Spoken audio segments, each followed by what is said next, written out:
Et non. Est-ce que Jésus connaît toutes choses? Est-ce que Jésus, il a cet attribut-là de parfait connaisseur? Est-ce que dans la Bible, Jésus-Christ, il a été reconnu comme celui qui connaît toutes choses, au Père seul? Donc, est-ce que lui, Jésus, il a l'omniscience?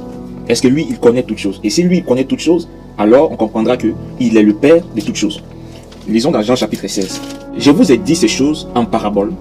L'heure vient où je ne vous parlerai plus en parabole, mais où je vous parlerai ouvertement du Père. Écoutons très bien ce que Jésus nous dit.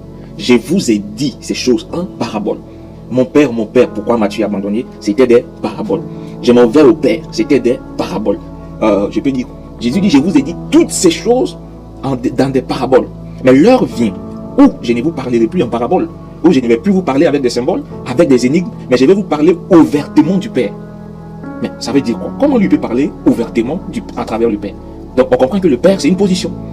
Jésus-Christ, il sera dans cette position de Père où il nous parlera ouvertement, où il va enlever tout ce qui est zone d'ombre, tout ce qui est problème de confusion, et il retourne dans sa position de Père, il retourne dans sa position de Créateur. Donc dans cette position, il sera le seul connaisseur du jour de sa venue, le seul connaisseur de l'heure. Donc il dit ceci, je vous ai dit ces choses en parabole. L'heure vient où je ne vous parlerai plus en parabole, mais où je vous parlerai ouvertement du Père. En ces jours, vous demanderez en mon nom. Donc, en ces jours, le nom du Père sera connu.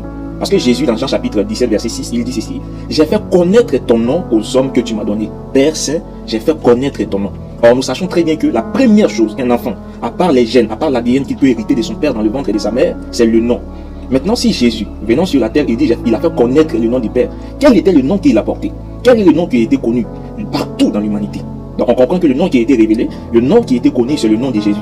Donc, Jésus dit, en ce jour où il sera dans le Père, on ne va plus dire Père, mais on connaîtra maintenant quel est le nom du Père. Il dit, en ce jour, vous demanderez en mon nom, et je ne vous dirai pas que vous prierez le Père pour vous. Donc, quand Jésus se révèle, il ne va plus encore s'adresser comme il y a un Père à côté pour envoyer une confusion. Non, mais il nous révèle. Et il est en train de révéler cela même à ses disciples ici. Et en ce jour-là, il ne nous dira plus non, priez le Père. Parce que vous connaissez déjà qui est le Père. Il dit, car le Père lui-même vous aime parce que vous m'avez aimé et que vous avez cru que je suis sorti de Dieu. Je suis sorti du Père, quitté, et donc il sort du Père. Il quitte la position du Père. Donc on comprend, c'est ce que 1 Timothée nous dit, le seul qui habite une lumière inaccessible. Donc le Père, c'est la position élevée, c'est la position de lumière, c'est la position où personne ne peut le voir et vivre. Parce qu'il est un feu dévorant. Il dit personne ne peut me voir et vivre. Dans cette position de feu dévorant, si tu le vois, tu dois mourir. Mais pour pouvoir venir se manifester, se matérialiser, il décide de prendre un corps qu'on appelle fils de Dieu, le corps de Dieu. Fils de Dieu ne veut pas dire que Dieu il n'a pas et qu'il a envoyé son fils, mais fils de Dieu c'est le corps de Dieu. 1 Timothée chapitre 3 verset 16 nous dit que sans contredire le mystère de la